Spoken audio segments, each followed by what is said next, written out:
Bengal election के बारे में आप जो मीडिया में सुन रहे हो उसे भूल जाओ। मीडिया आपको असली स्टोरी बता ही नहीं रही है। टीएमसी बीजेपी इस बार एकदम खुल्लम खुल्ला लड़ाई में, और दोनों जानते हैं कि एक दूसरे की कौन सी नस दबानी है। तो एक मिनट के लिए आप सारी हेडलाइंस भूल जाओ, मैं आपको वो चीजें बताऊंगा जो असल में डिसाइड करेंगी बंगाल कौन जीतेगा। तो पहले ममता बनर्जी का गेम प्लान समझो। उनके लिए ये इलेक्शन अपने घर बचाने जैसा। उनकी पूरी स्ट्रेटजी एक सिंपल आइडिया पर चलती है, बंगाल की बेटी वर्सेस दिल्ली से आए बाहरी लोग।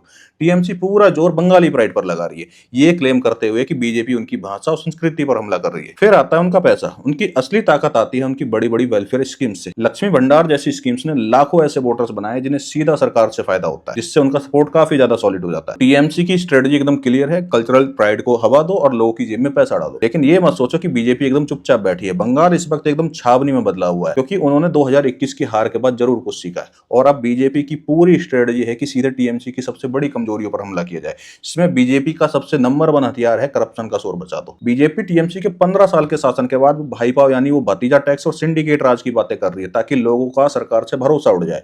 लेकिन उस बहारी वाले लेवल का क्या, जिसकी वजह से पिछली बार बीजेपी हारी थी। बीजेपी इस लेवल को हटाने की कोशिश कर रही है, लोकल बंगाली कल्चर और धर्म को अपनाकर, और वो नेशनल स्लोगन्स को छोड़कर जो पिछली बार काम ही नहीं आए थे। तो अब बीजेपी महिला सुरक्षा और इलीगल इमिग्रेशन जैसे हॉट इश्यूज पर बातें कर रही है। ये मुद्दे बीजेपी के बेस वोटर को जोश दिलाने और हिंदू वोटर्स को अपनी तरफ करने के लिए डिजाइन किए गए। ये सिर्फ कमजोरियों की जंग है। टीएमसी बंगाली प्राइड का कार्ड खेलती है ताकि बीजेपी बाहर से आए किसी खतरे की तरह दिखाई दे। बीजेपी इसका जवाब करप्शन और क्राइम का शोर मचा कर देती है, ताकि टीएमसी का एक टोटल फेलियर साबित कर सके। और ये सिर्फ नॉर्मल पॉलिटिक्स नहीं है, कट थ्रोट गेम चल रहा है यहाँ पर। वही जीतेगा जो दूसरे की दुखती हुई नस को ज्यादा तेजी से दबाएगा। अगर आप पर्दे के पीछे चल रहे इस गेम से जुड़े रहना चाहते हो तो फॉलो कर लेना और इस वीडियो को शेयर करना मत भूलना।